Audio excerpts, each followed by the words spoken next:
Chapter 75. Seeds of Truth. The Rhodey Inn buzzed with afternoon conversation and the clatter of wooden mugs. Marcus spotted Celestine sitting with a young woman at a corner table.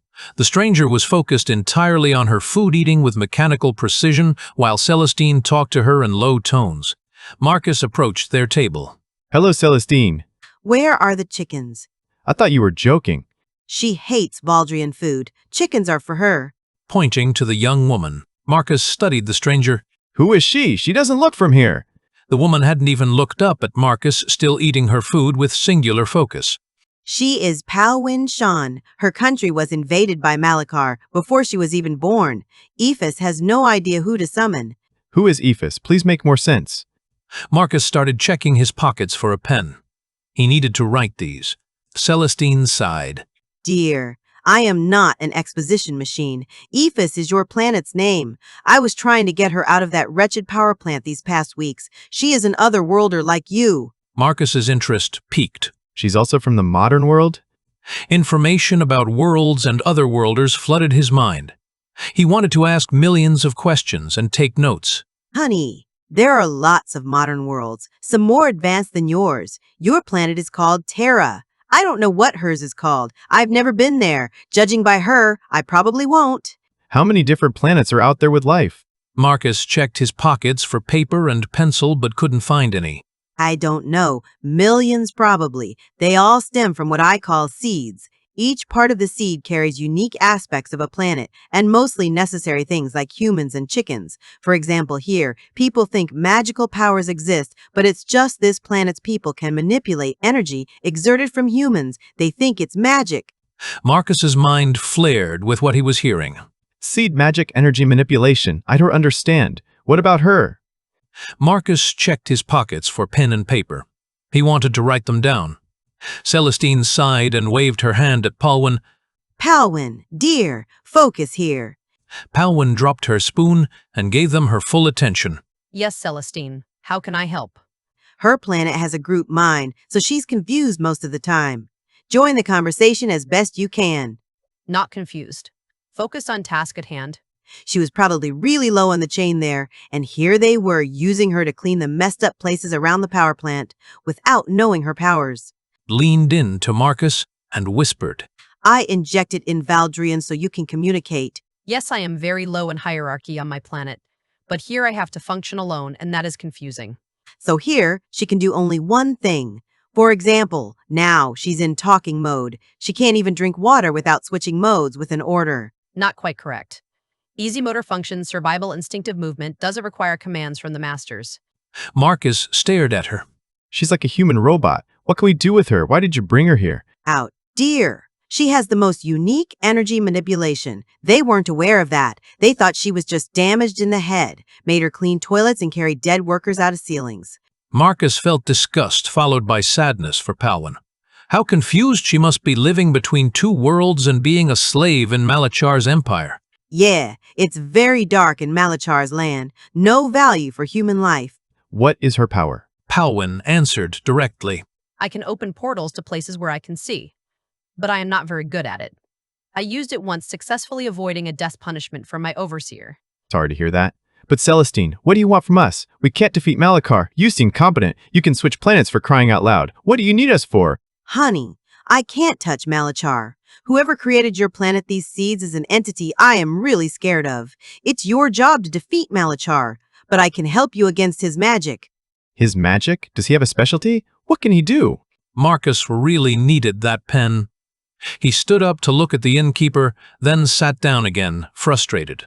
He can manipulate minds, makes every man, woman, and child his slave, forces them to fight or work until they die of exhaustion. That's how he's known as a master of diplomacy. That's why every campaign failed. That power is incredible. Ideas flashed in Marcus's mind. Transforming into a dragon with powerful magic was one thing, but bending everyone to your will while living way past human possibility was something else entirely. Celestine, you have to help us. No other hero stopped him. Even Master Timon participated in 2 campaigns against him, and every one of them failed. What can I do? Marcus thought. I don't even have a power. I understand your frustration, but like I said, this universe is not where I was born. When we come here we are fascinated by each individual planet and tried to create similar ones with my brothers and sisters, as you may call them. But we failed miserably.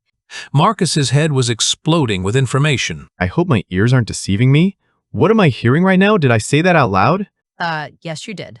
Dear, listen. One of my brothers got frustrated and stole an already established planet seed, and he was decimated. We are pure energy. Even this body is just a reflection. I cannot directly involve myself with your planet. Malachar is too close to the Earth seed. Create a copy for me, and I'll give you the means to protect yourself from him. Ephus's Earth seed is under stress. Corrupted, I think. I don't know what's causing it, but it's pulling other life that can exist here as well, so they can help restore it. What does that mean? Let's go help our planet then. Dear, you need help remembering eating time. Sit tight and listen. Okay, Master. I am not anyway. Like I said, your world is pulling people that can exist here, not necessarily to help. Malachar is one of them, but rather than helping Ephus, he started to consume its resources and plans to enslave the people under himself. But why? I don't know why, dear. That's for you to figure out. I just need you to copy the seed so I can start my own planet without cultivating for millions of years. Copy the seed? Why would we copy our planet's seed if you won't give a damn about us? Because she asked us to, Marcus.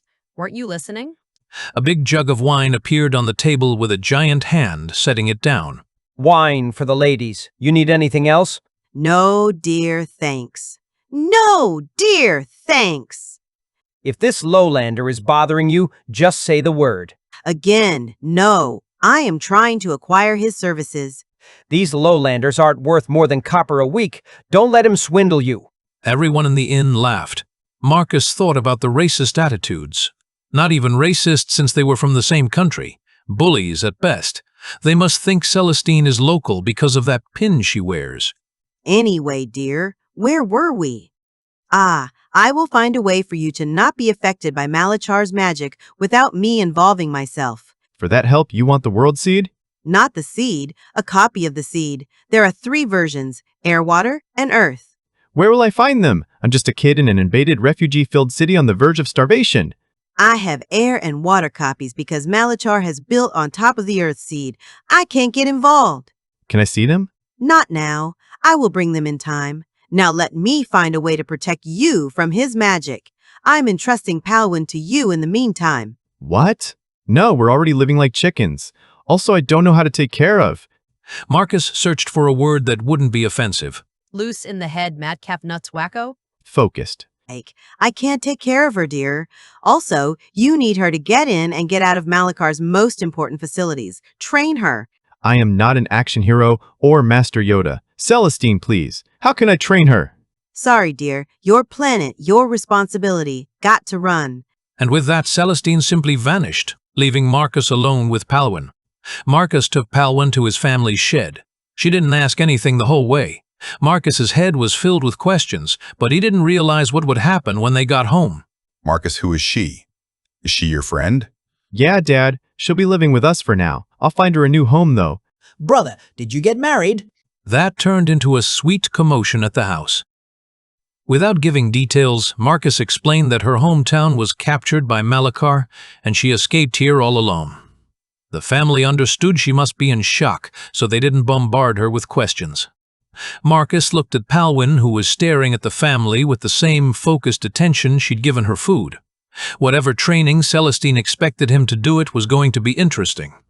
At least now he had someone who understood what it was like to live between worlds. Even if she was possibly the most unusual person he'd ever met,